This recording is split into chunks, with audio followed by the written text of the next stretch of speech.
Hello, my name is Mike. Welcome to my channel. Today we're going to be talking about Seeking Sister Wives Season 4, Episode 4.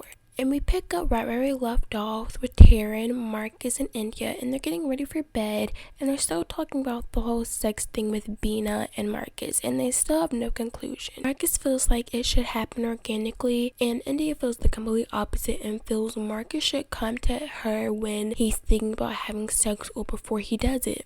And Marcus brings up how their relationship with India and himself, it was organically, but India says that that's because they came into each other single, and Marcus really wasn't single, so he basically lied. But India's point was that they were both single, so there was just two single people having sex, but now it's not. There's a whole family involved this time. India also feels like it doesn't really matter how Marcus feels, because if they cannot agree as a family, the one person who disagrees is automatically vetoed, and Marcus did not like the idea of that, purely because in my opinion it's just about sex for Marcus and it's glorified cheating, and he only wants to be with other women. And I'm not saying there's anything wrong to be with other women, but there's no way you can give all of these women what they need if you're being pulled in all different places. Maybe they can give you everything you need and want, but you can't give them everything they want and need and keep everyone happy. They just keep going in circles, and they're still at the same point there was when the conversation began. And as much as I dislike Marcus, I agree with him at the end of the day. He shouldn't get told what to do like he's somebody's child. At the end of the day, Marcus is gonna do what he wants to do regardless of what anyone says and how anyone feels. Because he's gonna do whatever he wants to do, you either just need to accept it or come to some type of compromise if you can, because like I said, at the end of the day, Marcus is gonna do whatever he feels is needed.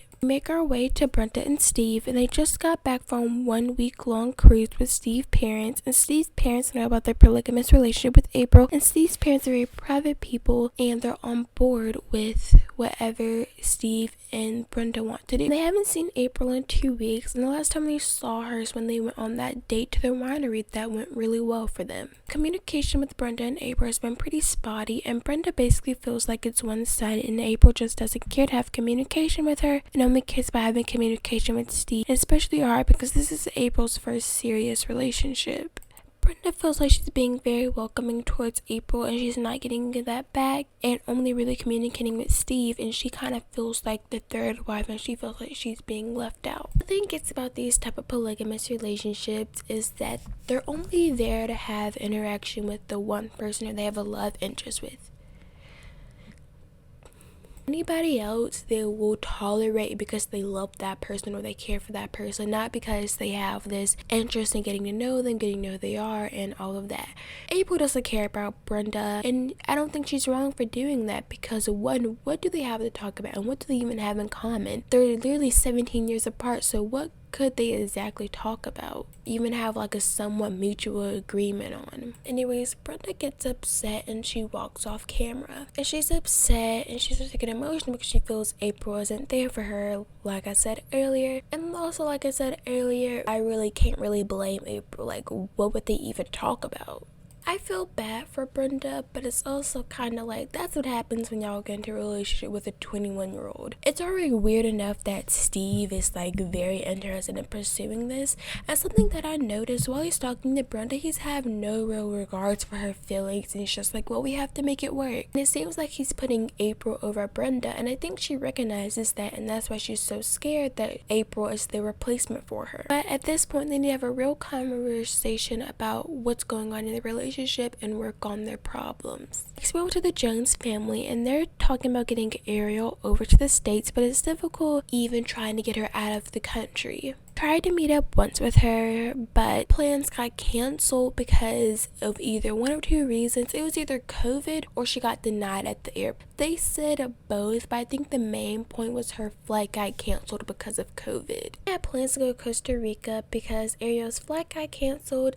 City was just in Costa Rica all by himself. And they're gonna try to see each other again, but this time City is gonna travel to the Philippines to see her, and he's just going by himself because it makes more sense financially wise, and City may spend a month at home, a month away in the Philippines, and that's just what makes the most sense.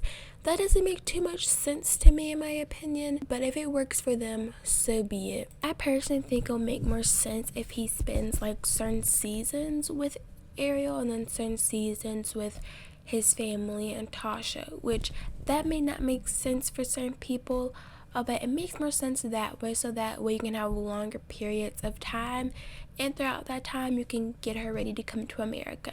I don't know if they're doing like this 90-day fiance type of thing or what they're exactly doing, but that's just what makes sense to me. They do also say that they're going to try to visit her as a whole family sometimes, just so they can all really get to know each other, but hopefully it works out for them. Let's move on to Danielle and Garrett and Leah. And Leah and Garrett about to go out, and they're going for a walk to talk about what the future might be like and what's to come in the future for them. They sit down and start to talk about how many wives Garrett would want, and Garrett says 5, which 5 wives is a lot. Like, how would you manage that? Like, I know they can give you what you want, but how are you able to give them what they want and all of them be happy like all the time? Like, I'm not sure how any of that would really work. Like we've seen earlier in the episode, Marcus can't even manage the 2 wives he already has.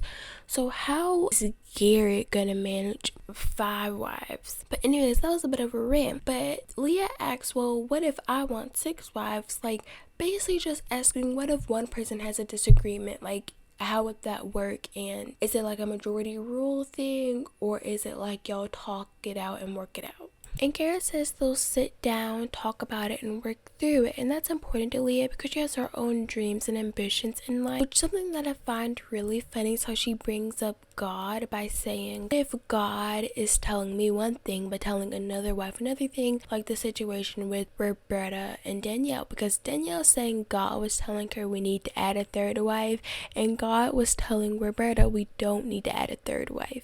And I wish they would just stop putting stuff on God, because I guess this is what a lot of people mean by religion is purely just so people can get their way out of life, because this is basically all they're doing with this whole God thing. I'm not exactly sure what religion Danielle and Garrett are committed to.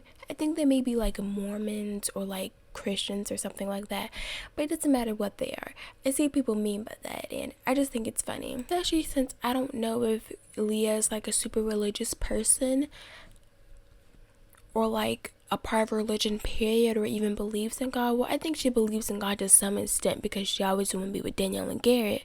But I think she knows that they like to play on religion and play on God instead of giving like actual reasons behind stuff. I'm not saying your religion or God isn't a good reason or it's not a valid reason, just in this specific situation it's not. But anyways, Garrett basically just ends up saying they'll just have to sit down and talk about it and work it through since they're family, and that's what families do.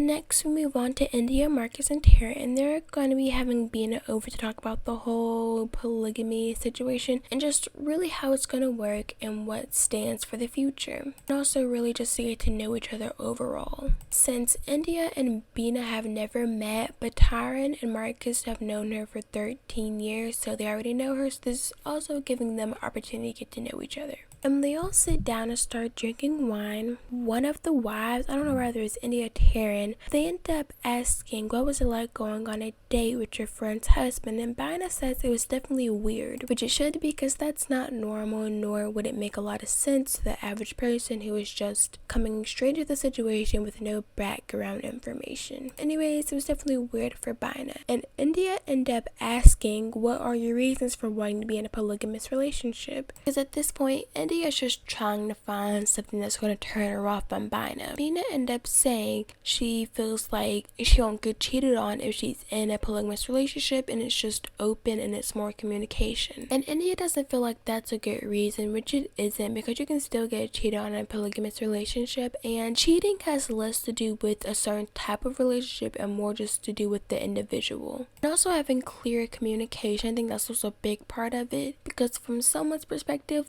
they're not in a relationship, so they can technically do whatever they want, but on the other hand, the other person feels like they're in a relationship and you can't do whatever you want. So definitely communication does play a big part into that as well. Bina sees India as possessive and territorial. India even agrees to that as well. And India says that she's very protective of her family, and I don't think it's that. I just think she doesn't like the idea of Marcus being with someone else other than her, or her not being the main focus. Because I think that's what it's really about for a lot of these women in these type of relationships. If they're not the main focus, then they don't want another wife. But if they could continue to be the main focus and everyone else just gets pushed aside, then sure, add as many wives as you like. That's kind of like a common thing I see within them, these type of relationships. And I'm not saying this is how all the relationships are, but this is definitely how a lot of them are. Then also at the end of the day, Marcus just wants sex. Anything outside of that he really doesn't care about and just pushes to the side so he can get to what he really wants to get to, and that is obviously sex. To be completely honest, I don't think really any of them have the best intentions. I just think they're in it to see what they can really gain from it. Maybe Taryn, she has good intentions, but I also feel like she just feels like she can't live without Marcus. That's what it's really about. Not because she really wants to be with him, I just think she feels like she can't be without him. But I feel like she definitely can be. She just has to keep certain people out of her ear, like Marcus, and people who believe what he believes. What I mean by that is women have to be with men to be able to live a happy life or to be able to be successful, when that's not true at all. That's what I meant by that. Let's move on to Danielle and Garrett and Leah, and they all go out for brunch to talk about the status of their relationship and to see where they're going to go from now. Leah was in a polyamorous relationship with the father of her child, who she ended up meeting at a church with his wife, who she was already friends with, and they all just end up clicking and it ended up working out. But later down the road, it did not end up working out because Leah was just really young and she just wanted to have fun and party. And Danielle and Garrett can relate to being really young because Danielle was 19 with her and Garrett had gotten married. I have a little bit of a theory about their marriage because Danielle was 19 when she ended up getting married. She was also 19 when she ended up getting pregnant with her first son. I had ended up calculating their ages one day randomly, and I noticed that. So maybe her and Garrett got married because Garrett found out that she was pregnant and felt obligated to marry her out of feeling like it would be wrong if he didn't. I think a religion had a big part to play into that, and I don't know if he really cared for Danielle, and maybe it just stuck it through because they had children together. Just a little bit of a theory of mine. I know that was a little bit of a rant, but that kind of makes sense to me. Who knows, I may be reaching by a long one. Anyways, Leah is very nervous about her and Garrett and their relationship flirting, just because it could change her whole life and change her whole dynamic. So it's definitely nerve-wracking, but she's definitely willing to take the chance and make that jump. Next, we move on to City and Tasha, and they're planning to go see Ariel in the Philippines to see if there's any real chemistry, but City is just going by himself just because that makes more sense financially.